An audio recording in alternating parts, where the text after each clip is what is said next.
ಮೆಟ್ರೋಗೆ income of swords ಸಿಕ್ಕಾಪಟ್ಟೆ ಇದೆ. ಈಗಿರುವಂತ ಸಂದರ್ಭದಲ್ಲಿ ಯಾಕೆ ದರ ಏರಿಕೆ ಮಾಡಬೇಕು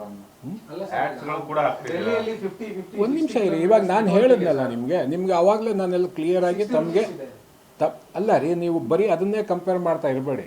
ಎಲ್ಲರೂ ಒಂದೊಂದು ಅವ್ರವ್ರ ಮೇಲೆ ಅವ್ರಿಗೆ ಹೋಗುತ್ತೆ. ಇವಾಗ ಡೆಲ್ಲಿ ಮೆಟ್ರೋಗೆ ನಾನು ಬೇರೆ ಥರನೂ ಕಂಪೇರ್ ಮಾಡ್ತೀನಿ. ಆರ್ಥಿಕ ಹೊರೆ ಎಲ್ಲಿ ಆಗ್ತಾ ಇದೆ ಸರ್? BMRCLಗೆ ಆರ್ಥಿಕ ಹೊರೆ ಮೇಂಟೆನೆನ್ಸ್ ಮಾಡ್ಲಿಕ್ಕೆ ಆಗ್ತಾ ಇಲ್ಲ, ಕಷ್ಟದಲ್ಲಿ ಇದೀವಿ. ಸೊ ಹಾಗಾಗಿ ನೀವು ಪ್ಲೀಸ್ ಅಂಡರ್ಸ್ಟ್ಯಾಂಡ್ ಒನ್ ಥಿಂಗ್. ಇವಾಗ ದರ ಪರೀಕ್ಷೆ ಮಾಡಿರೋದು ಯಾವ್ದ್ರ ಮೇಲೆ? Staff cost, energy cost, maintenance and administrative cost, ಅದೇ ನಮಗೆ ಫಾರ್ಮುಲಾ ಇರೋದು. ಸೊ ಆ ಫಾರ್ಮುಲಾದಲ್ಲಿ ನಮಗೆ ಪ್ರತಿ ವರ್ಷ ಹೆಚ್ಚು ಎಲ್ಲಿಗೆ ಬರ್ತದೆ ಅದು ನೋಡಿ ಅದರಲ್ಲಿ ಎಷ್ಟು ನಿಮಗೆ ಹೆಚ್ಚು ಬಂದ್ರೂ ಕೂಡ ಇದನ್ನು ನಾವು 5% ಮಾತ್ರ ಸೀಮಿತ ಮಾಡ್ಕೋಬೇಕು ಅಂತಲೂ ಇದೆ ದರ ಪರೀಕ್ಷೆ ಸಮಿತಿಯಲ್ಲಿ. ಸೊ ಅದ್ರ ಪ್ರಕಾರ ಇದು 5% ಮಾತ್ರ ನಾವು ಸೀಮಿತ ಮಾಡ್ಕೊಂಡಿದ್ದೀವಿ.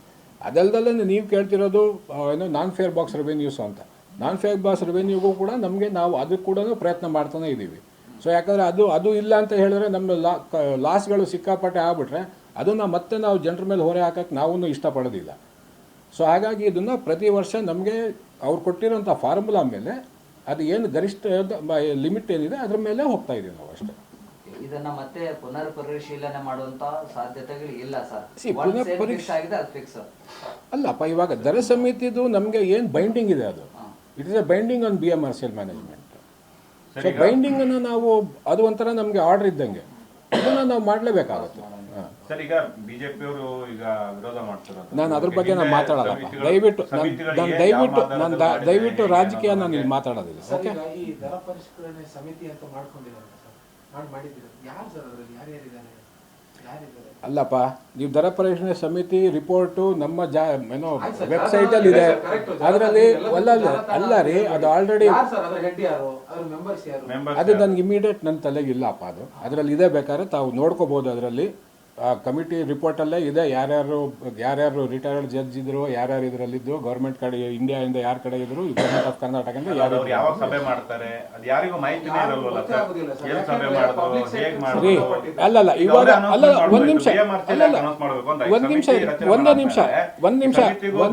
ಒಂದೇ ನಿಮಿಷ ಗಣೇಶ್, ನೀವು ಅದಾಗಿರೋದನ್ನ ಮೊದಲೇ ಎಲ್ಲರಿಗೂ ಗೊತ್ತಿರೋದನ್ನ ಮತ್ತೆ ನೀವು ಇಲ್ಲಿ ತಗೊಂಡ್ಬರ್ತಿದ್ದೀರಾ. ದಯವಿಟ್ಟು ಇವಾಗ ಪರೀಕ್ಷಣೆ ಆಗಿರೋದು 5%. ನೀವು ಮತ್ತೆ ಹಳೇದಕ್ಕೆ ಹೋಗಿ ಅವ್ರು ಯಾಕೆ ಮಾಡಿದ್ರು? ಅವಾಗಲೂ ಕೂಡ ಪೇಪ್ರಲ್ಲಿ ದರ ಪರೀಕ್ಷಣೆ ಆಗ್ತಾ ಇದೆ, ನಿಮ್ಮ ಅಹವಾಲುಗಳನ್ನ ಕೊಡಿ ಎಲ್ಲನೂ ಕೇಳಿದ್ದಾರೆ. ಯಾರು ಕೇಳ್ದಲ್ಲಂತೂ ಏನು ಮಾಡಿಲ್ವಲ್ಲ. ದರ ಪರೀಕ್ಷಣೆ ಸಮಿತಿ ಕೂಡ ಅದನ್ನೇ ಕೇಳಿ ಮಾಡಿದ್ದಾರೆ.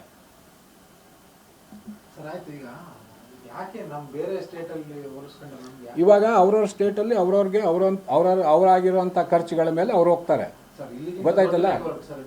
ಅಲ್ಲ, ದೊಡ್ಡ ಆಯ್ತಪ್ಪ, ದೊಡ್ಡ ನೆಟ್ ಹೌದಪ್ಪ. ಅಲ್ಲ, ಜನರು ಮಾತಾಡ್ತಾರೆ. ಡೆಲ್ಲಿ ಮೆಟ್ರೋದೂ ನೀವು ಡೆಲ್ಲಿ ಮೆಟ್ರೋ ಕೇಳಿ ಯಾಕೆ ಅಂದ್ಬಿಟ್ಟು. ಯಾಕಂದ್ರೆ ಅವ್ರದ್ದು ಬೇರೆ ಬೇರೆ ಥರ ಇರುತ್ತೆ, ನಮ್ಮ ಥರನೇ ಇರೋದಿಲ್ಲ. ಅಂದ್ರೆ ಟೆಕ್ನಿಕಲಿ ನಾವು ಸಾಕಷ್ಟು ಮುಂದಿದ್ದೀವಿ ಅಂತ, ಅಥವಾ ಟೆಕ್ನಾಲಜಿಗಳಲ್ಲಿ ಮುಂದಿದ್ದೀವಿ ಅಂತಾನ, ಅಥವಾ ಫೆಸಿಲಿಟಿಗಳಲ್ಲಿ ನಾವು ಇನ್ನೂ ಜಾಸ್ತಿ ಕೊಡ್ತಿದ್ದೀವಿ ಅಂತಾನ, ಹೇಗೆ ಸರ್? ಫೇರ್ ಹೈಕ್ ಹೆಂಗೆ ಸಮರ್ಥನೆ ಮಾಡ್ಕೊಳ್ತೇನೆ? See, fair hike is a part of your sustainability of the organization and affordability of the passenger. ನಿಮಗೂ ಜಾಸ್ತಿ ಹೊರೆ ಆಗಬಾರ್ದು, ನಾವು ಲಾಸಲ್ಲಿ ಹೋಗಿ ನಮ್ಮದು ಆರ್ಗನೈಸೇಷನ್ನ ಮುಚ್ಚಬಾರ್ದು. ಗೊತ್ತಾಯ್ತಲ್ಲ? ಸೊ ಹಾಗಾಗಿ ಇದು ಸಮತೋಲನ ಮಾಡ್ಕೊಂಡೇ ಹೋಗ್ಬೇಕಾಗತ್ತೆ. ಸರ್, ಈಗ ಮಾಡಿರೋ ದರನೇ ತಲೆ ಮೇಲೆ ಹೊತ್ಕೊಳಕ್ ಆಗ್ತಿಲ್ಲ ಅಂತ ಹೇಳ್ತಿದ್ದಾರೆ ಪ್ರಯಾಣಿಕರು. ಇವಾಗ